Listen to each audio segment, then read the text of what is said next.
All right, we're live here with Kevin Ogar. Kevin, I'm going to give you a brief introduction. You ready for it? Absolutely. All right, you said to say some weird guy in a wheelchair, but I think you're a little bit more than that. Not much, but a little bit. Let me A see little bit. if I can get some things. Founder and owner of CrossFit Watchtower, that's out in Colorado. Um, Hmm. Founder of the Revellie Project, Yes, sir. and amongst other things, you're on the level one seminar crew as well as the adaptive seminar crew. And that's really what I want to chat about today. But did I miss anything? I don't think so. That's basically what I do all the time. That's about it. Joe Westerlin would probably have thrown in like King of the Gingers, something like that. I mean, I don't burn if I go out in the sun, so I may be the king of the gingers. I'll wear that crown. I'll take that burden. Is it is ginger PC? Like, are you allowed to say ginger? I don't know. I'm not a very PC guy. I say ginger, so I assume everyone else. I would rather you say ginger with a positive connotation to it, like a positive meaning behind it, rather than like I don't know anything else with like a negative connotation. I like the term and fine with it. I think that's a pretty good rule of life, really. It depends Yeah, on the intent of the word, right? I could say yeah, ginger as a term of endearment, like you are my large ginger friend. yeah. I mean, I think intent is way more important than the actual word said. Yeah, because then I could be like, yo, ginger, and that's Yeah. negative. All right, well, hopefully I Well, I didn't. mean, no, you didn't offend me. Like I call the adaptive athletes that come to my gym cripples, and it's a term of endearment. But like if I call them cripples, it's nice. But if I call them a stupid cripple or like anything like where the intents mean, I think that's where it starts to get kind of dicey in what you say.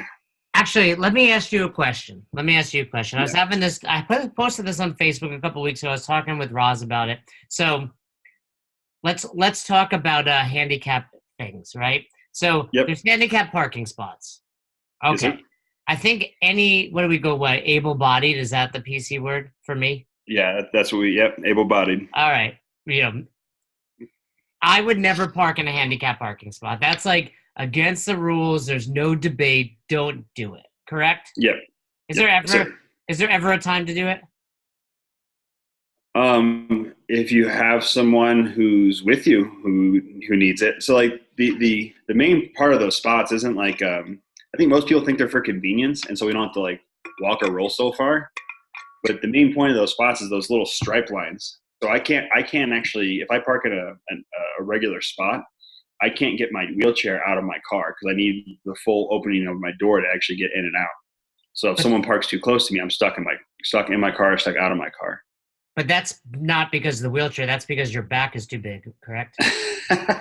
I mean, for me, yes, that's my back is too big. But like our mutual friend Steph, like she needs it for her ramp for her power chair, for to get Uh, her out of her car. So like she's stuck in her car without those spots. So I would say there's, in my personal opinion, no reason for anyone that is able-bodied to utilize those spots unless they have someone who needs it with them. Okay, that's cool. That wasn't my question, right? So I think anyone listening knows that you're a dick if you park in a handicap spot. Period. Don't Yep. listen to my podcast anymore if you do that.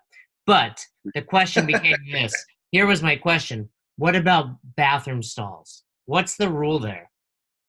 My feeling on bathroom stalls is if the rest of them are taken up, go for it. Okay, cool. And if you're dropping a twosie, I mean, I don't see a huge deal with it. The only time I get upset about it is when someone goes into the handicap stall to pee when there's other urinals and other bathrooms to go to the bathroom, like go pee in. You're using the biggest stall Right. that I require just to go pee. That's where I think I start getting a little fired up, I guess. Okay, that's good to know. So if I have Chipotle, it's running through me. You're okay with me taking like I need some space, dude, because this is gonna get nasty. Take the handicap stall. Hey, man! If you need that extra space to hang on and bunker down, go for it. Well, and I asked because I was in the Atlanta airport on a layover, and all the stalls were taken. I was in a regular, like typical stall, but the handicap one was taken, and somebody was waiting. And I asked him. I said, "Do you want to use this one?" Because it was open, and he was like, "No, I'm waiting for the handicap one." I was like, "All right," Yeah, and then I was in it. I was pooping, but I hear the guy get out, and they got into an altercation because he was in the handicap one. So See, that's I didn't I know don't the know. rule. I don't get that. I used to get a little bit more fired up about it, but I've come to realize, man, like everyone's just in there to go to the bathroom, and if you get like, I used to get really upset with parking and stuff like that, and start like altercations or arguments all the time. And I just realized it ends up being a teachable moment, so I might be able to say something a little bit nicer rather than be like, "Hey, you dick, don't park in those spots or don't use that stall." It's usually like, "Hey, man, just so you know, like I really need this spot, so next time think about that before you use it." I do remember you. I don't remember if it was you telling me or it was online. You got into a pretty heated one about the parking spot, right? Oh, I've gotten into a bunch of really heated ones about parking spots. Yeah. Yeah. I've had people spit at me. I've had someone try to hit me with their car. You had someone Uh, spit at you? yeah. Yeah. I had someone spit at me. What happens in Um, that scenario when you spit at Kevin Ogar? I mean, I was in my car. He spit at me, but he was on the other side of his car. And so it just landed on his own windshield. So I just laughed at him. I've never Um, been mad enough that I spit. Like, that's not my go-to reaction to spit. well, and if you're going to spit, at least be close enough to land it. Like you were a full super, like he had like an SUV. He was on the other side of his hood from his SUV. You're not making that distance. So No, you spit on your own car. Good job. yeah, know your limitation. You spit at me, you miss me, you hit your own car. So I posted on Facebook who has questions for you, some funny ones. Obviously, Mm-hmm. Joe Westerlin, a good friend of ours. Joe is one of the Yeah, funniest dudes around. But my absolutely. man, Sean from Active Life, who will be on the Mm-hmm. podcast coming up soon, he said, what would you be extremely excited to talk about today? Um, What would excite Kevin Ogar? the things I get fired up most about is the adaptive CrossFit movement, and then my nonprofit, the Revellie Project. Those two things are things that you can get me like just going off about, like because I think I got into coaching like most people got into coaching to try to make a difference in people's lives, and I feel like I found the population that I was meant to work with. So the Revellie Project works with veterans who have mood disorders and physical disabilities, and then the adaptive course is obviously for anyone with any kind of impairment that needs to be adapted around through CrossFit. And I get really spun up and passionate about those two things. And most of my friends would probably tell you that I probably get a little too passionate and a little bit too spun up about it and go off on massive rants when No, it I comes don't. to some stuff like that. I don't think it's possible. I mean, this podcast, best hour of their day, is all about coaching. So, Yeah. there's no such thing as being too passionate. You are who you are because of that. The documentary about your journey to become part of the seminar crew. Mm-hmm. Funny story. I was like, Roz, this came out almost 2 years ago, right? It was on back. I Yeah. think it was in the journal back then. And I was like, Roz, we're watching this documentary on Kevin. She's like, I don't really care about that. I was like, and it was like, because she just thought it was like about coaching. She had no idea, Yeah. right? And I was like, no, we're watching. I was like, just let's start it. 5 minutes in, she's hooked. So, where can people find that these days? Is it just out there It online? is on. I think it's still in the journal. Maybe. I don't know. I know it's on iTunes and Amazon, Cool. so you can get Definitely. it on iTunes and Amazon. Yeah, definitely check that out if you haven't seen it. Because since doing this podcast, I have so many people reaching out, like, I want to be on the seminar crew. What's it like? That's exactly what it's like. It Oh, made no difference, wheelchair or not. It's yeah, a daunting task. I would almost say you had an easier journey than I did when it came to interning on staff. dude, that was one of the most brutal things I've gone through. Like that was tough, man. And the like crazy thing for me is that I've known a lot of the guys who were my flows and who were critiquing me for many years, and I would say getting on staff was probably one of the hardest things I've been able to accomplish. Like that was rough. I agree. I tell people ask, what's your greatest accomplishment? That's very quickly one of the top three that I come up with. But let's talk about the adaptive seminar. You're on the level 1 crew, but I've Mm-hmm. not had the opportunity to do it. Everybody that I talk to that's done it is like, you have to do this. So Yeah. our friend Alec founded it. Alec, also an adaptive athlete. He's Mm-hmm. got an injury with his lower leg, from also being from being in the military, right? Yeah. And Navy accident, piracy boarding, actually. yeah, I mean, his leg, it looks kind of funky because you can like see every tendon and ligament, but he's still way fitter than I am. Yeah, Um, so he looks like if you took like Henry Cavill's body and like Christopher Reeve's head and you smash them together, like he generally just looks like Superman. yeah, it's like almost disturbing how good looking and fit he is. Don't tell him I Yeah, said that. it's aggravating, really. Great dude, though. Check him out. Yeah. And check. So let's talk about the adaptive seminar. People listening, maybe they've taken it, maybe they haven't. What would be your 1 minute elevator pitch as to why any CrossFit coach would benefit from it? Well, here's what we're doing with the adaptive course is we're eliminating any kind of barriers for anyone to walk, roll, or hobble into your gym. It doesn't matter if it's a permanent impairment, something they're going to be dealing with their whole life, or like a temporary impairment, like a ACL reconstruction or a broken ankle. Like you want them to continue to train. A sedentary lifestyle, regardless of if it's temporary or permanent, is going to kill you. And so what we do at the course is give you some methods and some guidelines and kind of create a mental map on how to adapt things for adapt movements and workouts for anyone that comes into your door. So it's not just like wheelchaired athletes or loss of limb athletes. It could be the guy who broke his ankle or the girl who hurt his shoulder or, heck, even really bad tears on your hands. You're going to have to adapt for it. And so you want to kind of be able to maintain the stimulus of the workout for the day. And that's what we're going to teach you at the course, is how to maintain that stimulus for the workout so you can make sure it's inclusive. Awesome. I think it's I was like, just saying, go ahead. Go ahead. I was just going to say, I think a lot of people come to the course thinking that we're going to teach them how to like create their own adaptive class or like this adaptive setup or like where their adaptive athletes are separate from their able-bodied athletes. And what we actually end up doing is teaching people how to be inclusive. CrossFit's always been inclusive. The power of CrossFit is the community. And so we end up teaching at the course not only how to adapt, but also how to include. So it sounds like it's a really in-depth, I mean, a lot about scaling as well, right? Because I've always said to people, look, you do CrossFit, you're going to get tweaks and banged up, right? I don't think it's dangerous. I've been doing it over 13 years, but you're going to, rip your hand, you're going to tweak your shoulder. And to me, it's like once you've done that, but you continue to come in, that's a sign that you're a true CrossFitter, right? It's very easy every time. If I only trained on the days I felt good, I would never train. Absolutely, yeah. And what we end up teaching is just like some verbiage, like how to talk to adaptive athletes. Like we teach that scaling and adapting aren't necessarily the same thing. Like you're going to use the same principles, you're going to use the same methods, but scaling is going to be based off of physical and psychological tolerances, where adapting is going to be based off of physical limitations due to an impairment.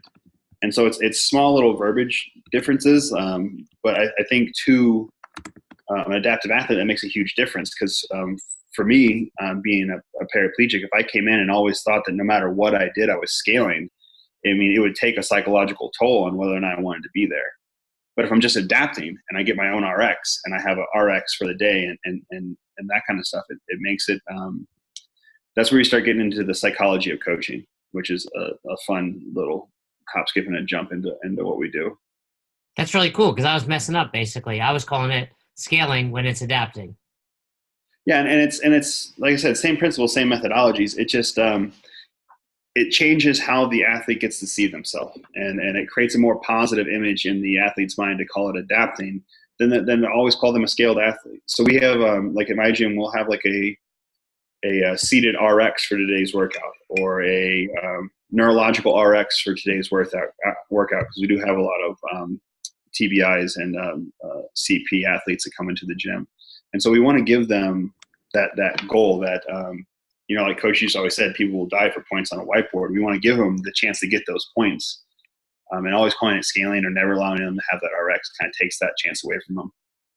So I'm going to just ask you some questions. Some of them may be ignorant. I don't know, but people listening, Yeah, go for it. I'm coming from the same, position as you. I don't know enough about it. As soon as I get a weekend off, I'm going to take this seminar. I saw Becky Harsh, our good Yeah. friend, took it, and Becky motivates me. So Becky, if you're listening, I was excited to see you do that. So let's go. First question would be simply, it seems like there's a shit ton of different injuries, things you're trying to adapt for. How do Yeah. you learn all of those? How do I know, Kevin needs this versus Alec needs this versus Steph needs that, Stouty needs this, like how do you learn 5 different people for the same? How about we go, would it be easier to have one workout that we talk about? I mean, it all like, and so what we kind of teach at the course is that it's not, you're not going to know every impairment that comes in, and you can't, because the big thing is if you have, and I talk about paraplegics because it's, I am one. So I'm what's called a T11 paraplegic. I know I have another girl that comes to my gym. She's a T11 paraplegic. So we have the same injury, we have the same impairment, but it presents differently. So you can't just memorize impairments and then adapt for them. It's not like an if A then B. It's like it literally is like if A, then it could be B, C, D, or F. You just need to figure out how to maintain the stimulus best for that day.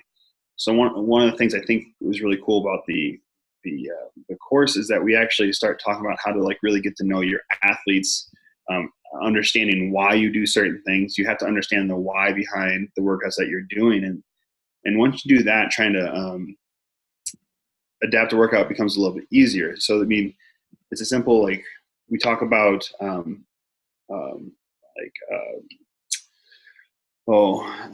there's like the underlying themes of functional movements, and you can try to tease those out of movements to create different movements that don't look the same. There is task accomplishment. What are you really trying to accomplish with this movement in the real world? There's motor patterns like that. Like, are you trying to mimic the motor pattern, or are you trying to mimic the stimulus? And if you're looking at it from a sense of I have this impairment I don't know much about, it's 1, ask questions, 2, understand why you're doing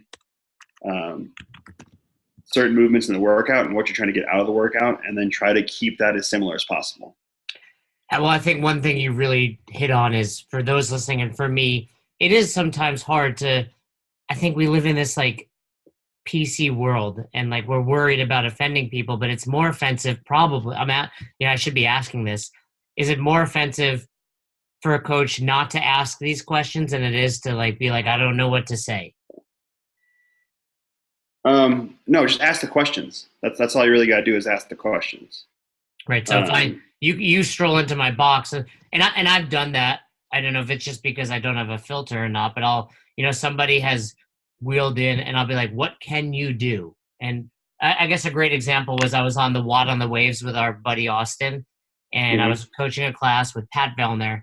There's like 200 people in there, and I see a guy in a wheelchair kind of like doing like the puppy dog. Like I could tell he wanted to be involved. Never met him. Class is going. I'm like, hey, dude, I want you to do this. And I was like, what can you do? We were doing some shoulder overhead. I handed him dumbbells and I was like, press these things until you can't. I mean, we were both like in tears by the end. I put something up at one point on social media because it was just a great, moment to be around and really just get to involve someone like that. I always tell people when we're talking about like adaptive athletes, it's as simple as like, be honest, be genuine. That's the biggest thing. So if you have a question, ask it. And in all honesty, if you ask a question and from a genuinely caring and honest place, and that person gets upset with you, that says more about that person than it does about you. And I get sometimes these impairments and these injuries can come with like a lot of emotional baggage and emotional trauma. But if you're trying to help someone and you're being genuine and you're really asking a question because you care, and that person gets super upset with you, no matter what you would have said to that person, they were going to get upset. They wanted to be upset. They're looking to get upset. And so there's not much you could have done in the long run. So I think a lot of people shy away from adaptive athletes because they're like, oh, I don't want to offend them. I don't want to say the wrong thing. I don't want to do the wrong thing for them. But for one, we're not porcelain. Like, we're not going to shatter. Like, something's already tried to kill us and failed, And two, like if they get offended by someone trying to be nice to them, then like having an injury like this doesn't give you a green light to be an asshole. Like, and that's what they're being. They're being an asshole. That was my favorite. There's a great movie, Murder Ball. Have you seen it? And I remember they say about I forget the main character's name. At one point, they were like, he was an asshole before he was in the wheelchair. He's an asshole now. Like, it doesn't matter, right? Like, if you're an asshole, it doesn't matter whether you're sitting or standing. But you're right. And I think that's something, if you're listening, whether you're going to coach more adaptive athletes or just somebody walks into your box and they need that adaptation, ask questions. Like you just said, be honest, be genuine. Another question I would have is, because of this, like, so say we're doing, I don't know, I'm just going to come up with a workout, Grace, right? 30 clean and jerks for time. Typically it's 135 and 95. Like that's Coach Glassman's standard as RX. Adapting it is one thing. How do you know where to place that RX based on different impairments? I mean, it's like programming anything else for your gym. Like, know your athletes and know what their RX should be. Know the intent of what that 135 is supposed to feel like in the workout. Like, that workout's supposed to be fast. It's supposed to be dirty. It's supposed to be like, what's the world record on that? Like 1 minute, 59 seconds or something like that. Something crazy. Dan Bailey, doing something crazy. But on average, it's like five minutes, like 3 to 5 minutes is what we're kind of looking for there. And so know that, and then try to create an RX that you think the program for the best, scale for the rest type of thing. If you have seated athletes in your gym, program it for the best and let the rest scale so they have something to shoot for. So you need to, like, for example, if you've done Grace, correct? In a wheelchair. Yep. What weight, you take that from the ground? I've done it multiple ways, but yeah, if I'm going to do it like my RX version, I'm going to go from the ground. I would have no idea. Okay, like you said, I get it. Like my Grace is maybe like my best is just under 3 minutes, right? So I wouldn't know where to place that RX weight though, doing it in a wheelchair. How do I learn that? Questions and working with your athletes. Like start lighter than you think. I mean, there's nothing wrong with scaling, like scale more often. There's nothing wrong with scaling more, allowing them to sprint and crush it, and then going on from there. I know I've done it before where I've gone too heavy the first couple times I did it because I was trying to, be macho, be a man, like try to keep up that heavier weight, and it just doesn't maintain the stimulus. So I'd rather see people overscale than underscale. So what would that mean for you? We're doing Grace today. What's Kevin Ogar doing? I think I typically do it at 95. So 95, but you're pulling that barbell. How do you pull the barbell from the ground without tipping over? And I don't mean that. No, that's a great question. Like, that's one of the things we talk about is wheelchair awareness and wheelchair anatomy, basically, at the course. I'll either have someone spot me, or I'll back up to something so I can't flip over, either forwards or backwards. It'll prevent me from backing. Like, I'll back up to the standard on the pull-up rig, and that'll allow me not to flip forward or back.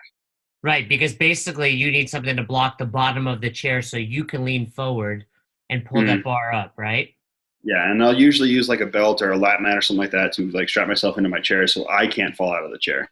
And I'll go from floor to lat, from lap to shoulder to overhead. Have you fallen out of a chair mid-workout? Oh, yeah.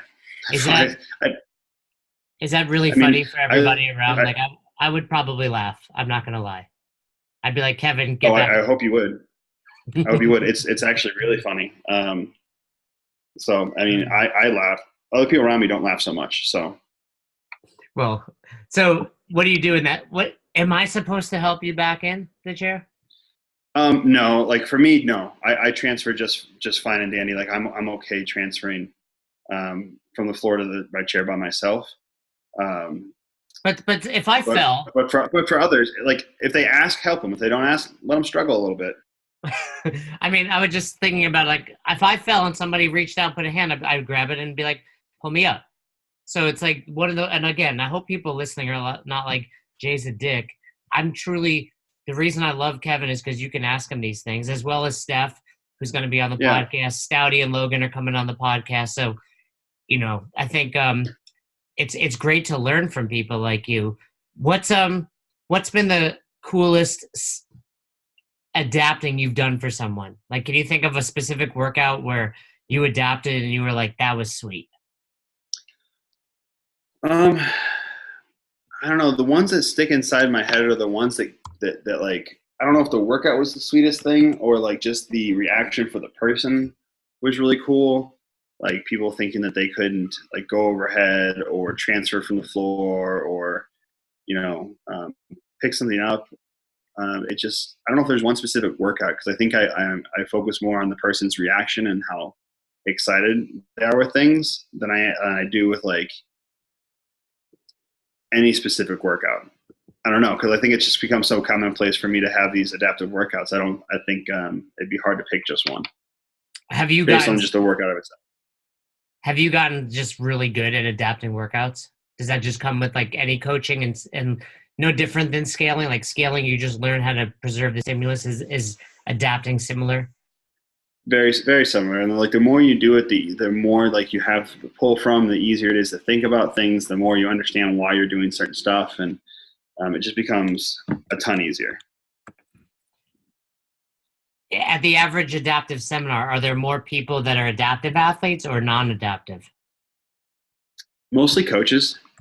I would say probably like 70-75% like coaches, and then maybe like 25% like athletes.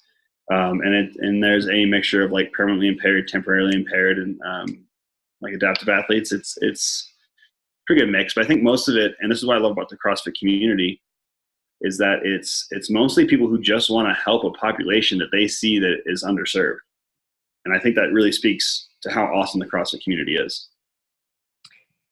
Yeah, I think, having coached for nearly 15 years, I love seeing people get fit and changing their life. But, seeing people that work out and really making that impact, be it someone that didn't think they could, or, even an able bodied person that you see like their demeanor change because they have more confidence. Like that's what drives me to continue being the best that I can be as a coach. So I'm sure this is Mm-hmm. no different. It sounds like, if you're a box owner or just a regular CrossFit coach, you need to take this because if you're a box owner, you're going to open your business up to a whole new population that probably feel either they can't work out and certainly aren't going to another gym.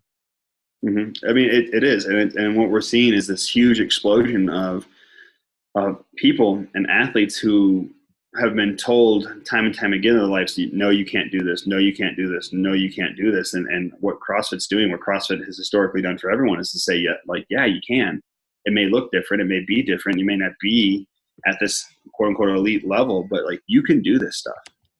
And now we're seeing this huge influx of adaptive athletes who are loving things, like loving this stuff and just really getting down on it and becoming very passionate and changing their lives. Like I've had people come into my gym who are 10, 15 years in a chair who can never get off the ground by themselves, who are now getting off the grounds by themselves. I have quadriplegics, people who have 3 or more impaired limbs coming into my gym who were told that they would never do certain things, but now they are. I just had a quadriplegic front squat 60 pounds of chains yesterday. So what does that look like? When you say you have a quadriplegic front squat, immediately I'm like, what is that? So everyone assumes, like, and I guess I should explain, like, so everyone assumes quadriplegics are all like look like Christopher Reeves did, which Right. technically he was, quad, yeah, but there are walking quads. I mean, you can have loss of motor control, but you can also have gross motor control, but no fine motor control. So this one in particular, a guy named Travis, he can walk around, he can stand up. He just, like, his muscles lock up, they get super tight. He doesn't have any fine motor control. So for him, it just looks like we have a big cushy pad that I throw a chain, like a strap through, and then hang chains from it. And so now he can squat down and stand back up and work on his standing strength through chains. Like we're just squatting and deadlifting and pressing. We're doing functional movements with them, and he's getting to do things that his PTs and doctors were so very sure that he would never do. And they're like, well, what are you doing? Like, this is insane. Like, we've never seen someone progress like this.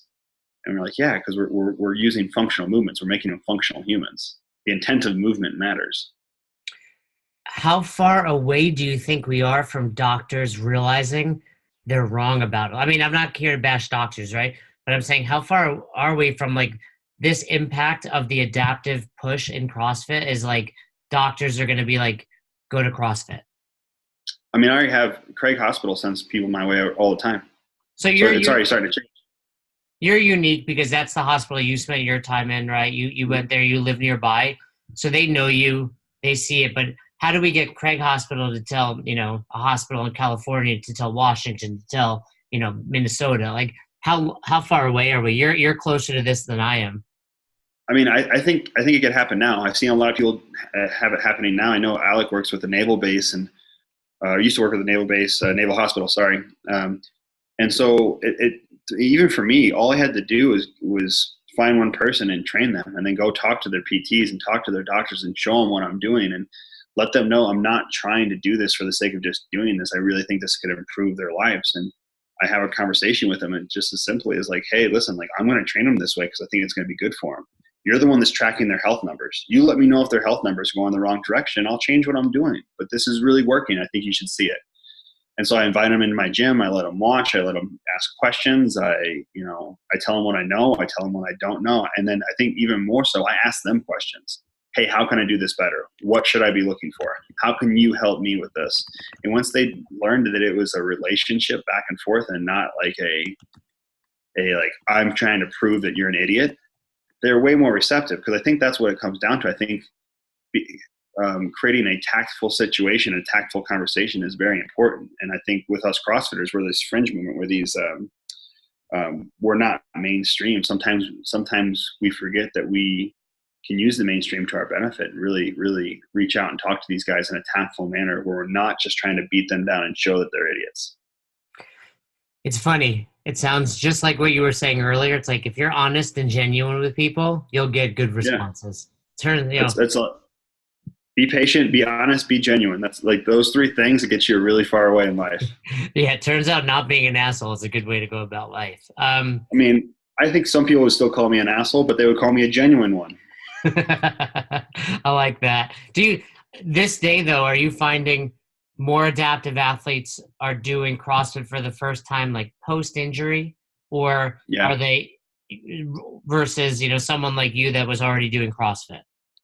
I mean, I have a few that were doing CrossFit before, but I think most of them are finding it after. I think a lot of them are finding it after. I mean, the adaptive community is a pretty small community, and we like to bring our own in, and we like to show them what we've learned. It's like you remember CrossFit like 10 years ago. Like if you were a CrossFitter, you were trying to like drag everyone and their mother with you to try this stuff out. And the same things happen with the adaptive community. You have one guy in a wheelchair who loves it and learns how to floor transfer. Well, you're going to get 10 more coming in because they want to know what he's doing differently, that he can do more than they can now. Yeah, it was like in that movie in Murderball where they like, somebody got into an accident, they put him in the rugby wheelchair just to show him that, hey, your life isn't over. You're still going to be in, physical competition. That's cool. From an owner's or coach's perspective, having, say they're not an adaptive athlete, what's the conversation like though? So-and-so was a CrossFitter, they do have an injury. They come back. That's got to be a challenge mentally now. It's like I talked to a pregnant woman, and it's like you're not the same that you were 9 months ago. What's that conversation look like?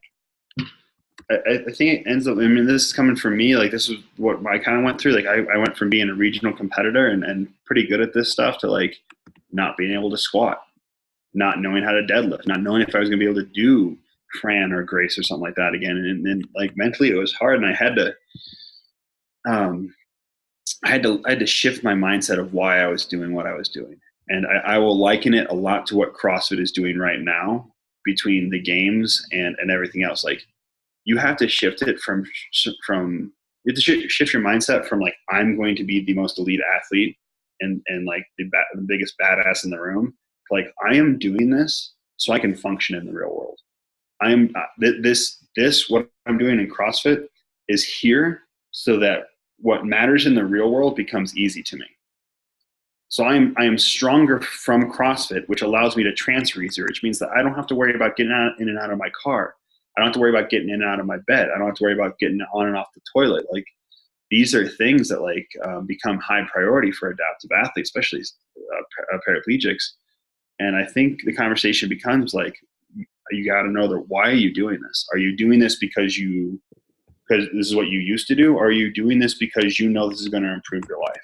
And if you're doing it because it's just because what you used to do, we need to figure out how to change that mindset, because you're going to fail. If you're doing it because this will improve your day-to-day life, this will improve your quality of life, then we can have an honest conversation. I think I think that athlete's going to be really successful. So I believe this would still be kind of under the umbrella, but when we talk now the difference between physical and we look at something like the Revellie Project, how do we learn to adapt for that? That's a completely different beast, right? Yeah, and so we do have some adaptive athletes going through the Revellie Project, because we do service veterans who have physical disabilities, but with mood disorders, with like depression, insomnia, anxiety, PTSD, and the like that comes into the psychology of coaching, and that's less adapting, and that's more what I call fear management. I think Tony Blauer's Spear seminar that he offers through CrossFit is a must take for coaches, not because I think you need to learn how to punch someone in the face, but because he talks about how to mitigate and manage fear, and mitigating and managing fear, mitigating or managing your thoughts becomes a huge benefit to coaching, and coaching people who have mood disorders. I mean, just earlier today, I had a girl who, I know struggles with depression, and she lets herself get afraid of things, and she was terrified to overhead squat. And I just had to be like, hey, what are you so afraid of? What happens if you fail? You drop the bar? That's not that big of a deal. So stop focusing on it and start focusing on what you need to do to actually make the overhead squat a successful lift.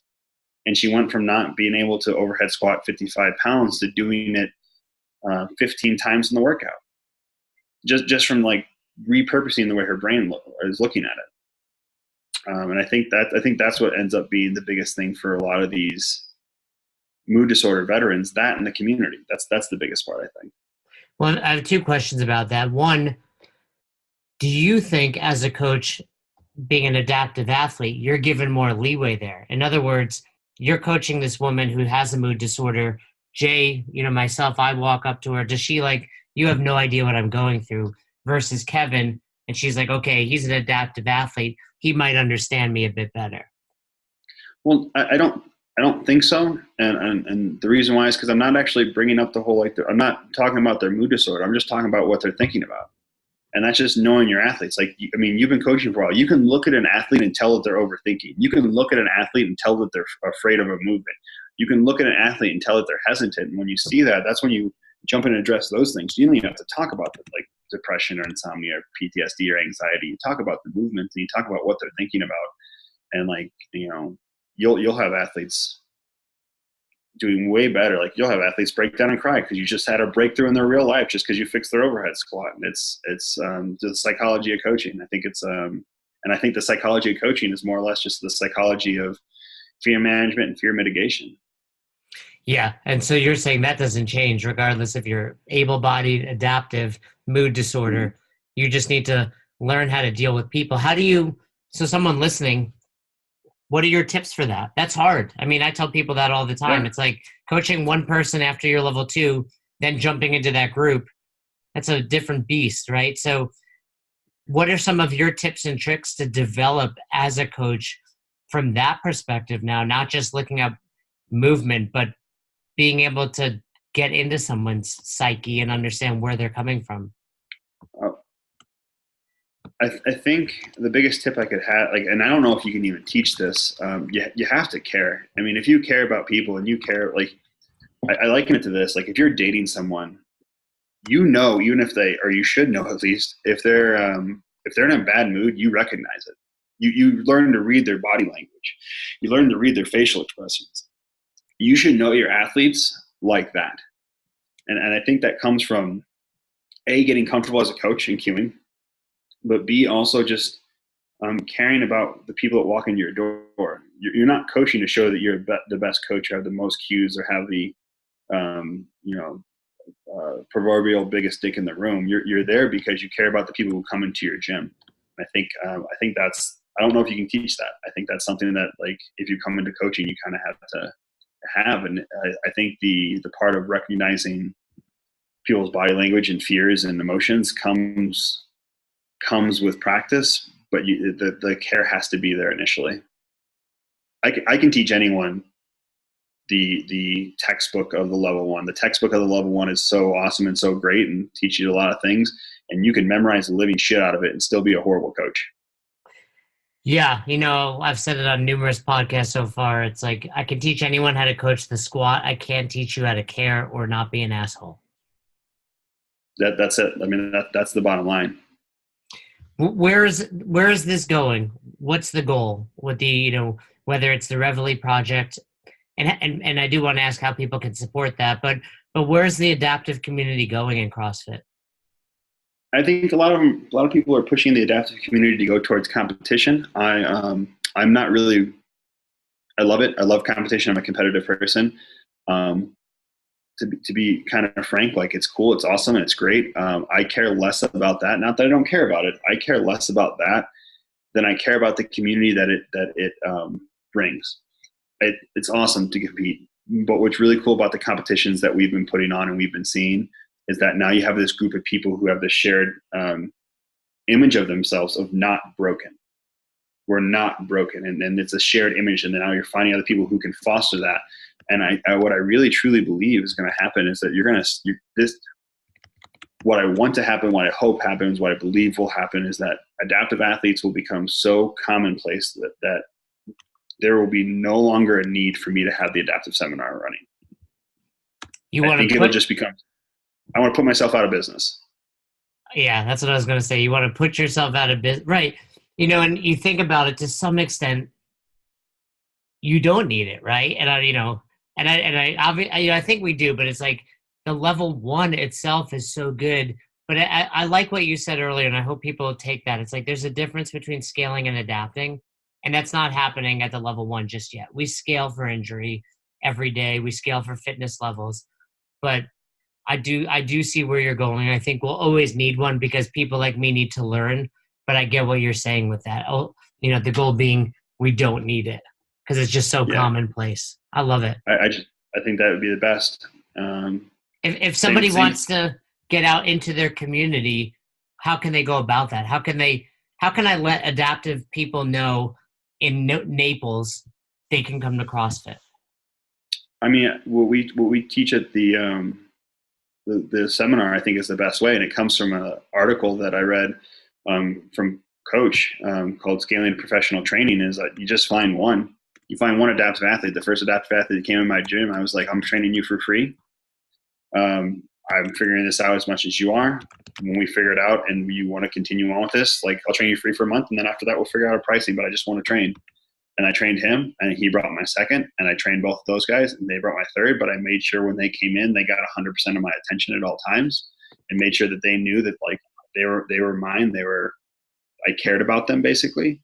And they brought me the adaptive athletes. I've never actually advertised my gym as the adaptive gym in Denver. I've never advertised like we're the home for any adaptive training needed. All I did was when they come into my doors, I made sure they knew I cared about them. And was that in a small, when you say you gave them 100%, they were one-on-one or two-on-one, or were they hopping into classes? Well, at first, just like all my other athletes that come in my gym, able-bodied or adaptive, they're one-on-one. All of our intro programs, our fundamentals, whatever you want to call it, is one-on-one, because I want 100% of the attention going into that athlete the first few times they come in. And then from there, we start getting them into classes. But even when they started jumping into classes, specifically our adaptive athletes, I would make sure I was around. I would be there. I'd be kind of like their safety blanket or their lifeline, so to speak. And slowly I just peeled away, and then they end up jumping into classes with everyone else, and it's just commonplace now. So I'm walking down the street in Naples and I see someone in a wheelchair. How does that conversation go? It's as simple as like, hey man, do you, like we've talked about before, it's like, hey man, do you train anywhere? I'm starting an adaptive program at my gym. Would you mind coming and checking it out? Maybe try it for free for a month and see what you think and give me some feedback so I can make it better and to see if you get someone to bite on it. So it looks no different than me walking down the street and asking any dude to do CrossFit, is what you're saying. Nope. exact same. Um, Last thing about the adaptive seminar, then I want to ask a couple questions about you and benching. What would somebody, they've listened to this episode, I'm excited to do it, but somebody else is excited, they sign up. What do they expect? What comes with the adaptive seminar? We go over how to talk to adaptive athletes. We go over specific most common equipment you're going to see with adaptive athletes. We go over the principles of adaptive training, basically where the frame of mind should come from. Then we go over practicals. We go over specific adaptations and ways of thinking about adaptations for seated athletes, for athletes with lower extremity impairments, athletes with upper extremity impairments. You get thrown into a few different workouts, a couple different workouts where you get to experience being an adaptive athlete through simulations. And then we talk about onboarding and implementation, bringing these athletes into your gym, how to do it, what's the best practices, how to from the time they roll into your door to the time they jump into your classes, what we suggest. So they're going to get a few workouts in, just like attending the level 1 or level 2. Yep, 2 workouts, one towards the beginning and then one at the end. Are they the same workouts? Are you allowed to divulge what they are? They're different workouts. One, I can tell you what they're kind of about. One is just what we call a simulated impairment workout, where you get to experience a workout, or at least a little bit of a workout, as each impairment group that we talk about. And then one is more experiencing life as a seated athlete and learning how to teach different techniques through progressions that we talk about in the course. So it sounds similar to your level 1, where the day 1 workout, it's really all about, learning intensity and going hard, where day 2 is a little more about coaching. Alec is also on level 1 staff. And so is, Mo McGurk actually helped us write the course too. And so all 3 of us are on level 1 staff. So we try to keep it pretty close and use that information. It's such good information. Why try to rewrite the wheel when there's something out there that already does the job? Absolutely. And Mo's going to be on a coming podcast also talking about that, as well as nutrition. That's awesome. I know you weren't as excited to talk about this, but people want to know, how much are you benching these days? My competition best right now is 182 kilos, so just under 400. And then my touch and go best is right around 425 or 430. Shit, that's a lot of weight. Is this the best you've been? Is this the heaviest you've been benching now? Yeah, actually, I bench now more now than I did with 2 legs. So, and even still, I know you've been through a lot of competitions. You're still improving your bench. It's still going up. Yeah, actually, because I cut at the beginning of this year. I cut down 30 pounds to get into a lower weight class, and so my strength kind of took a little bit of a hit, not much, thanks to my nutrition guy and Jesse Burdick, who does my programming. But I'm starting to build it back up. Well, so when's your next competition? It's in July. I'm supposed to go to Worlds in Kazakhstan, July 10th, to try to qualify, to try to get a ranking for the world standings to qualify for the Paralympics. When the next Paralympics is that? What's it? 2020. 2020. Yeah, that's right after the Olympics. They have the Paralympics, same venue, all that kind of stuff. Yeah, a week later, I think. So if you do well in, you say Kazakhstan, and I think most people just think Borat. There's a pretty big organization there. It's a great competition. It's supposed to be. Last time it was in Mexico City. This time it's in Kazakhstan, so it kind of moves around. Cool. And if you do, what is doing well enough to? Hopefully, it's pretty good. What does that mean? How do you know if you do well enough? You have to win. You have to be ranked. You have to have a ranking of top 8 in the world in your weight class in order to qualify for the Paralympics. And that will happen. And in Kazakhstan, if you do top 8, you go to the Paralympics. As long as my standing doesn't change over the next year and a half, yeah, through other competitions. So it fluctuates based on the competitions throughout the year.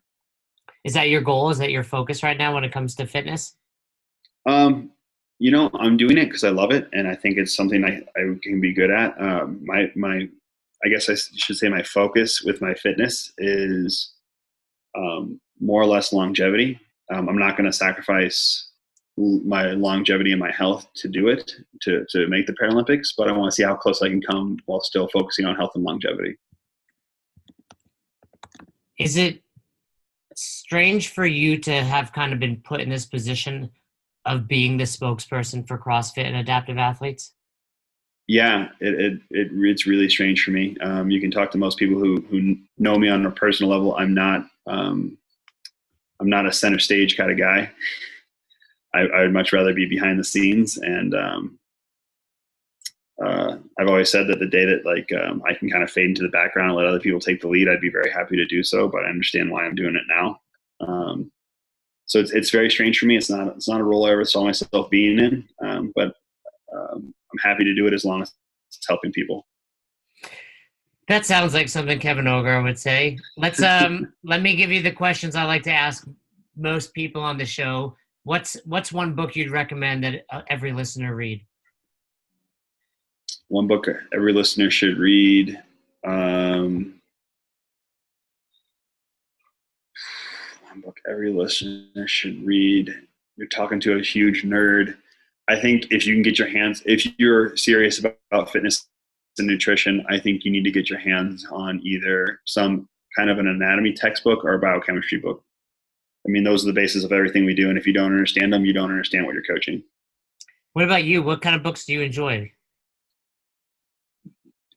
Anatomy and biochemistry textbooks and then sci-fi fiction. So I'm either reading, I usually read like 2 or 3 books at a time. Right now I'm reading 2 sci-fi fantasy, and then I'm listening to the course load for a biochemistry class from some random college I found online. What do you say, science fantasy, like Game of Thrones type stuff? Yeah, like Lord of the Rings, Harry Potter. I'm reading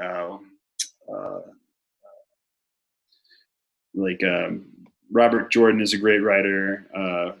He wrote the Wheel of Time series. It's one of my favorite. Brandon Sanderson's probably my favorite writer. He's writing like Words of Radiance, Outlaw of Law, stuff like that. Any kind of nerdy stuff where it's like sci-fi fantasy. I just love it and I dig into it. And then it's either science or sci-fi fantasy. That's all I ever really read. Funny, I've Game of Thrones is on right now. I've not seen any episode. I can't get into that kind of stuff. I'm going to say something that most people who think I'm a nerd would probably be really shocked. I don't think it's that good of a show. All right, controversy on the Kevin Ogar episode. I think it's predictable, and I think I know. Like, you don't have to watch the episodes to know exactly what happened. I'm going to finish watching it because I'm 6 or 7 seasons in now. But like, I lost interest like around season 5. Well, good thing I'm not going to start it. Where can people support the Revellie Project? The RevelleeProject.org is our website. We're online. We're starting to branch out into more states. Right now we're in Colorado. We just got hooked up with a gym up in Montana through Todd Whitman. So www.therevelleeproject.org. Our social media, you can find us. We do a lot of work with other organizations like FaithRx, The Phoenix, Barbells for Boobs, Steve's Club, different organizations like that. We like to work with as many of them as possible. Awesome. Yeah, definitely. Very cool. I know you have a very tight relationship with Barbells for Boobs. If you watch that documentary referred to earlier, you'll see why. Yeah. Where can people find Kevin Ogar? I'm either at an airport, at my gym, or at my apartment. Those are the 3 places you can find me. But if you're talking social media or a grocery store, if you're looking for me online, it's just Kevin Ogar. I'm on Instagram. I have a Twitter account, I think, but I don't do anything with it. And then you can also find me on Facebook. Very cool, Kevin. It's been a pleasure. Was there anything I missed when it came to the adaptive seminar? Any last, ditch effort? No, I think it was great. Cool. Like I said, coming from the perspective of I've never been, but I want to go, you definitely sold me on it. I mean, I'd imagine you're just going to be a better coach if you go. Yeah, I agree. I think so. So I'm looking forward to it. Thank you so much for being on. And thanks for having me. I'm sure we'll chat beforehand, but if we don't, best of luck in Kazakhstan. Thanks, man. I appreciate it.